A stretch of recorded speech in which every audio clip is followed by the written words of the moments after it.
MashaAllah, same passion, Allah barik. I know where he got it from. I think that when it comes to the idea of Republicans or Democrats, I think Muslims are neither Republicans or Democrats. And I actually think that if Muslims had mobilized sooner, we could have actually come up with a strategy whereby you can punish Biden in the presidential and deny Trump the House. And it's still possible. I actually think that the data suggests that if you look at the local areas where you can flip the votes, you can actually make it so that Biden loses the presidency and Trump subsequently comes in. I'm not saying go and vote Trump, wa'iyadu billah. Listen, I've read some people, they say Sami's telling people to go vote Trump. Wallahi, I dare you to bring any evidence that suggests that. And Yawm al-Qiyamah, I'll ask Allah for you to produce it. Because I ain't forgiving you in this dunya for that. To say that I supported someone like Trump, well, I'm joking, I forgive them. But I forgive them on the basis, may Allah forgive me for something so horrific. I think that there is actually, the data does suggest that you can punish Biden in the presidential and deny Trump the House.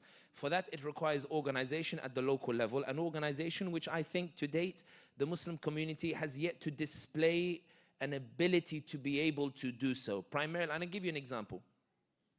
There is an area where there are two candidates. One supported genocide, one was ceasefire from day one.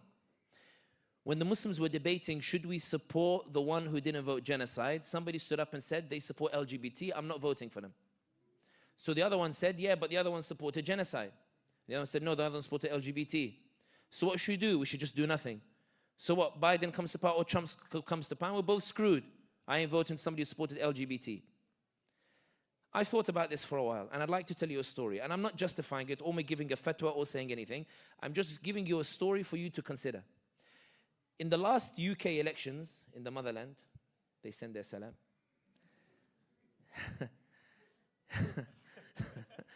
For those who know the UK, you'll know that when you look at the political map, there's an area in the north from coast to coast. It's called the Red Wall. The reason it's called the Red Wall is because Labour, they dominate those areas. Conservatives never win in those areas. Labour for the last 100 years have won in those areas. We're talking from Liverpool across all the way through Manchester towards Leeds and then Hull.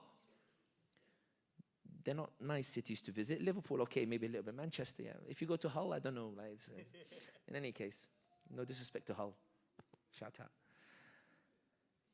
In the last election, as a result of Brexit, the Conservatives finally managed to win seats in the Red Wall, unprecedented for the last 100 years. The reason they won those votes was not because people voted Conservative because they liked the Conservative. They voted Conservative in protest at Labour, which was against Brexit.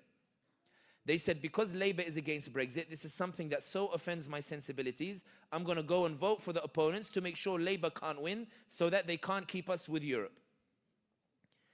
When the Conservatives won in the Red Wall, the Conservatives went and asked the local population, why did you vote for us in the Red Wall? And not a single person said, because I like you. They all said, listen, I didn't vote for you, I voted against the other guys, and when the next election comes, I'm going back to vote for the party that I like. The Conservatives were so eager that they won those votes in the Red Wall, they wanted to keep them. What do you think they did? They started adjusting their policies one by one. They started saying, what is it that you want that will let us keep your vote? What is it that we can do to make sure that we can transform this protest vote into something that means that you vote for me in the next election and you don't go back to the Labour Party? What is it that you want? You want more social housing, which we resent, we'll give you more social housing. You want more this, we'll give you. You want more this, all why? Because they realize that those votes that they got that deliver them to victory, they know they're losing those votes back in the next election, so they are now mobilizing to make concessions in order to keep those votes. So that guy who you're voting for, who might be pro-LGBT, may not actually ram it down your throats because he's so excited at having won when he shouldn't have won because of the protest vote. He might actually say that to keep the Muslim vote, I need to tone down on my LGBT stuff just to make sure I can keep these votes for the next elections. I think that sometimes Muslim communities perhaps don't appreciate the idea of leverage and how to use that leverage in order to extract concessions for the Muslim community, and they see it as something horrific because they see it as something of a compromise. But in this scenario, let's suppose the LGBT candidate turns around and says, I'll tone it down if it means that you support me in the next election. Did you compromise in anything at all in this regard? He's not ramming it down your throats, he's not forcing it on you, he's not pushing it towards you, and you supported genocide. Is this acceptable to the community? I don't know, that's for you to decide.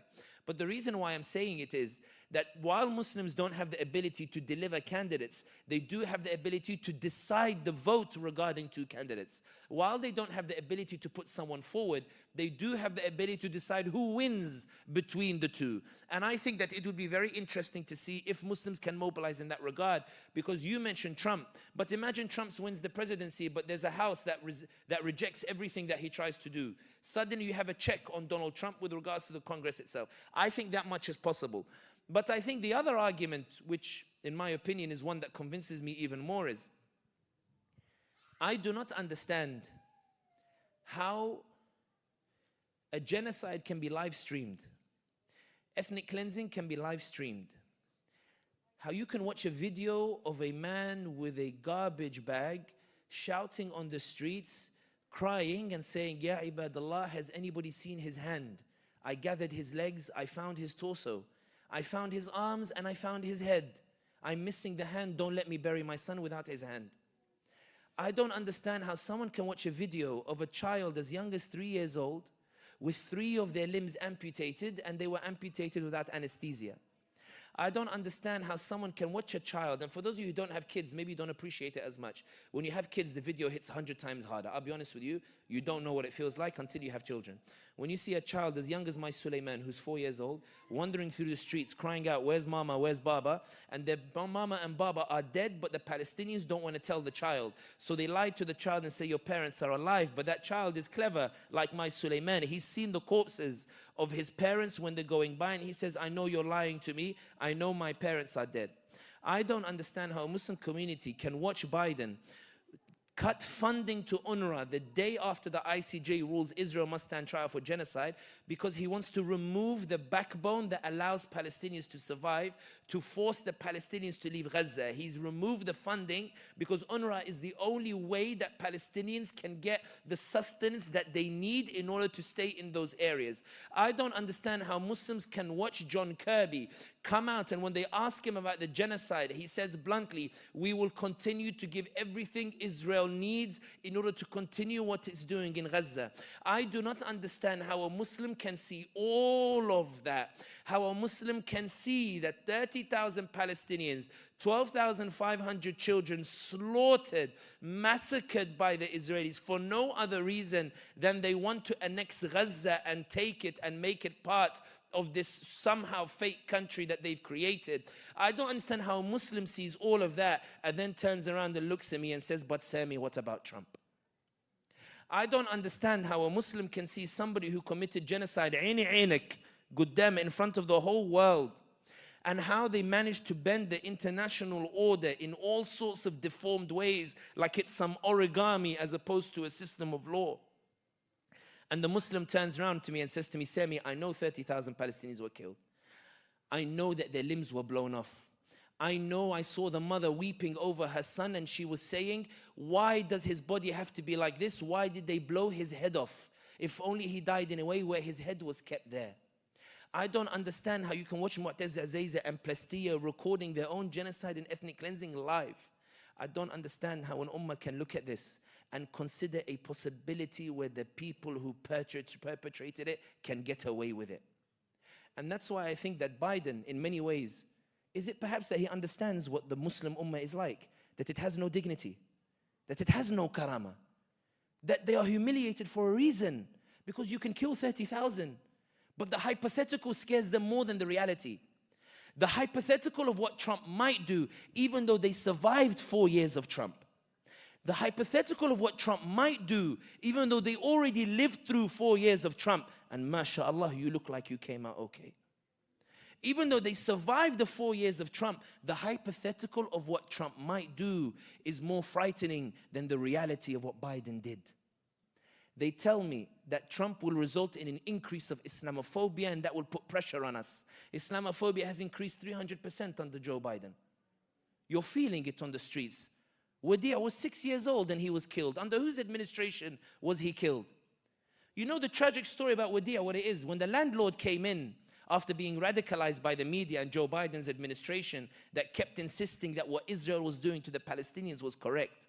When the landlord went in and stabbed his mother, you know the child was so used to the landlord, he called him Uncle Joe and went, "Hello, Uncle Joe. Hello, Uncle Joe."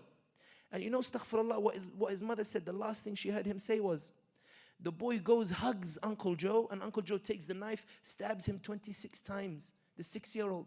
And Wadi', his last words are, oh no. Wadi' is killed not under Trump, he's under Biden. And it takes Biden 5 days to give condolences for it. And the Ummah wants to tell me that it's going to be worse under Donald Trump. They tell me Biden's going to censor, that Trump is going to censor the campuses. He's going to close down the MSAs and censor the campuses. Are the campuses not being censored? You guys are in university, you guys, or college as you call it. You guys are in college now. Are your campuses not being censored already under Biden? And if Biden is allowed to win a second term after committing genocide, what do you think will be the status of Muslims in America after that for the foreseeable future? It will be that you can trample on this community because they will never stand up for principle. They will only stand up for comfort. Because Biden will say, you know, they have a hadith. They got a hadith and they say their prophet told them that one day they'll be like the foam of the sea. Because they'll be afflicted with wahan in their hearts, love of comfort. And they won't be a people who like to struggle. I'm not denouncing the question. I get Trump is frightening. I know the 4 years are going to be difficult. But yeah, ibadallah, surely some dignity and some karama here. If Biden is already going to be worse, and Trump is going to be worse, and this democracy produced two choices, a genocider and a racist, let me punish the one who committed the crime and get ready to punish the one I think might commit the crime later.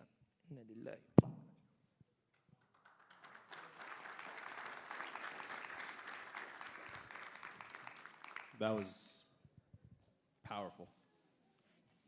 And that's not doing it justice, بصراحة. Our next question is,